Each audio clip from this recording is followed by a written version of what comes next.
ನಮಸ್ಕಾರ ಸ್ನೇಹಿತರೆ, flow with ಗುರು ಚಾನೆಲ್ಗೆ ನಿಮ್ಮೆಲ್ರಿಗೂ ಸ್ವಾಗತ. ವೀಕೆಂಡ್ ಬಂತು ಅಂದರೆ ಸಾಕು, ಆಫೀಸ್ ಕೆಲಸ, ಟ್ರಾಫಿಕ್ ಎಲ್ಲ ಬಿಟ್ಟು ಗ್ಯಾಂಗ್ ಜೊತೆ ಎಲ್ಲಾದರೂ ಹೋಗಬೇಕು ಅಂತ ಅನ್ಸಲ್ವಾ? ಈ ವಾರ ನಾವು ಆರಿಸ್ಕೊಂಡಿದ್ದು ರಾಮನಗರದ ಕಬ್ಬಾಳು ಕಾಡಿನ ಹತ್ತಿರ ಇರುವಂತಹ ಒಂದು ಅದ್ಭುತವಾದಂತಹ ಟ್ರೆಕ್ಕಿಂಗ್ ಸ್ಪಾಟ್, ಅದೇ ಭೀಮನಕಿಂಡಿ. ನಮ್ಮ ಗ್ಯಾಂಗ್ ಜೊತೆ ಈ ಜರ್ನಿ ಹೇಗಿತ್ತು ಅಂತ ಇವತ್ತಿನ ವಿಡಿಯೋದಲ್ಲಿ ನೋಡೋಣ. ಬೆಳಿಗ್ಗೆನೇ ನಮ್ಮ ಹುಡುಗರ ಜೊತೆ ಬಸ್ನಲ್ಲಿ ಒಳ್ಳೆ ಹಾಡುಗಳನ್ನ ಕೇಳಿಕೊಂಡು ಜರ್ನಿ ಶುರು ಮಾಡಿದ್ವಿ. ಫ್ರೆಂಡ್ಸ್ ಜೊತೆ ಟ್ರಿಪ್ ಅಂದರೆ ಆ ಮಜಾನೇ ಬೇರೆ. ದಾರಿಯುದ್ದಕ್ಕೂ ಆ ಮುಂಜಾನೆಯ ಮಂಜು, ತಂಪಾದ ಗಾಳಿ ನಮ್ಮ ಖುಷಿನ ಇನ್ನಷ್ಟು ಹೆಚ್ಚಿಸ್ತು.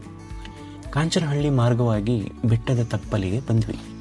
ಅಲ್ಲಿಂದ ಹಳ್ಳಿ ರಸ್ತೆ, ಆ ಎತ್ತರದ ತೆಂಗಿನ ತೋಟಗಳು, ಹಸಿರು ಗದ್ದೆಗಳ ಮಧ್ಯೆ ನಡ್ಕೊಂಡು ಹೋಗ್ತಾ ಇದ್ರೆ ಆ ಫೀಲ್ ನೆಕ್ಸ್ಟ್ ಲೆವೆಲ್. ಬೆಟ್ಟದ ಕೆಳಗಡೆ ಇರುವಂತಹ ಬೋರ್ಡ್ ಹತ್ತಿರದಿಂದ ನಾವು ಅಸಲಿ ಟ್ರೆಕ್ಕಿಂಗನ್ನು ಶುರು ಮಾಡಿದ್ವಿ. ಸ್ಟಾರ್ಟಿಂಗ್ನಲ್ಲಿ ಸ್ವಲ್ಪ ಹುಲ್ಲಿನ ದಾರಿ ಸಿಗುತ್ತೆ. ಕೆಳಗಡೆಯಿಂದ ನೋಡಿದಾಗ ಇದೇನಪ್ಪ, ಈಸಿಯಾಗಿ ಹತ್ಬಿಡ್ಬೋದು ಅಂತ ಎಲ್ರಿಗೂ ಅನಿಸ್ಬೋದು. ಆದರೆ ಆ ಕಡಿದಾದ ಕಲ್ಲಿನ ಮೆಟ್ಟಿಲುಗಳನ್ನ ಹತ್ತೋಕೆ ಶುರು ಮಾಡಿದ ಮೇಲೆ ಗೊತ್ತಾಗುತ್ತೆ ಇದರ ರಿಯಲ್ ಆಟ. ಬರೋಬ್ಬರಿ 500ಕ್ಕೂ ಹೆಚ್ಚು ಸ್ಟೆಪ್ಸ್ ಇದೆ. ದಟ್ಟವಾದ ಕಾಡು, ಬಿದಿರಿನ ಮೆಳೆಗಳ ಮಧ್ಯೆ ಹತ್ತುತ್ತಾ ಇದ್ದರೆ ಸಾಕು, ಮೈಯೆಲ್ಲ ಬೆವರಿ ಸುಸ್ತಾಗಿ ಹೋಗ್ಬಿಡ್ತೀವಿ. ಇದ್ರ ಮಧ್ಯೆ ಒಂದು ಕಾಮಿಡಿ ಏನಂತಂದರೆ, ನಾವು ಟ್ರೆಕ್ಕಿಂಗಿಗೆ ಅಂತ ಉರುಪಿನಲ್ಲಿ ಬಂದುಬಿಟ್ವಿ. ಕುಡಿಯೋ ನೀರಿನ ಬಾಟ್ಲನ್ನ ಬಸ್ನಲ್ಲೇ ಬಿಟ್ಟು ಬಂದುಬಿಟ್ವಿ. ಮೇಲೆ ಹತ್ತಿದ ಮೇಲೆ ಕುಡಿಯೋಕ್ಕೆ ನೀರಿಲ್ಲದೆ ಗಂಟು ಒಣಗಿ ಫುಲ್ಲು ಸುಸ್ತಾಗ್ಬಿಡ್ತು. ಆದರೂ ಪ್ರಕೃತಿಯ ಸೌಂದರ್ಯ ನಮ್ಮನ್ನು ಹೇಗೋ ಮುಂದೆ ಕರ್ಕೊಂಡು ಹೋಯಿತು. ಕೊನೆಗೂ ಕಷ್ಟಪಟ್ಟು ನಾವು ತಲುಪಿದ್ದೆ ಆ ಬೃಹತ್ ಭೀಮನಕಿಂಡಿಯ ಹತ್ತಿರ.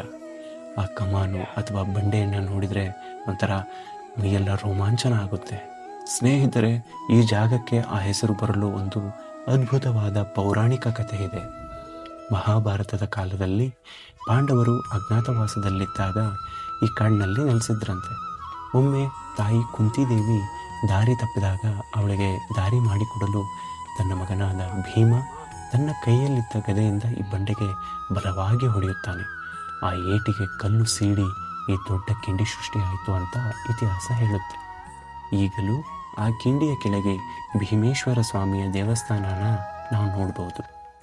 ಆ ದೇವಸ್ಥಾನದ ಹತ್ತಿರದಿಂದ ಇನ್ನೊಂದು ಸ್ವಲ್ಪ ಮುಂದೆ ಹೋದರೆ ಒಂದು ಅದ್ಭುತವಾದ ವ್ಯೂ ಪಾಯಿಂಟ್ ಸಿಗುತ್ತೆ. ನಮ್ಮ ಹುಡುಗರು ಪ್ರಜ್ವಲ್, ಅರುಣ್ ಎಲ್ಲರೂ ಆ ವ್ಯೂ ನೋಡಿ ಫುಲ್ ಫಿದಾ ಆಗ್ಬಿಟ್ರು. ಬೆಟ್ಟದ ತುದಿಯಲ್ಲಿ ಕೂತು ಕೆಳಗಡೆ ನೋಡಿದರೆ ಆ ಕೆರೆ, ಹಚ್ಚ ಹಸಿರಿನ ಹೊಲಗಳು ಮತ್ತು ಬೀಸೋ ಆ ತಂಪಾದ ಗಾಳಿ, ನಾವು ಪಟ್ಟ ಕಷ್ಟ, ಆ ಸುಸ್ತು ಎಲ್ಲ ಆ ಒಂದು ದೃಶ್ಯದಲ್ಲಿ ಸಾರ್ಥಕ ಅನಿಸ್ಬಿಡ್ತು.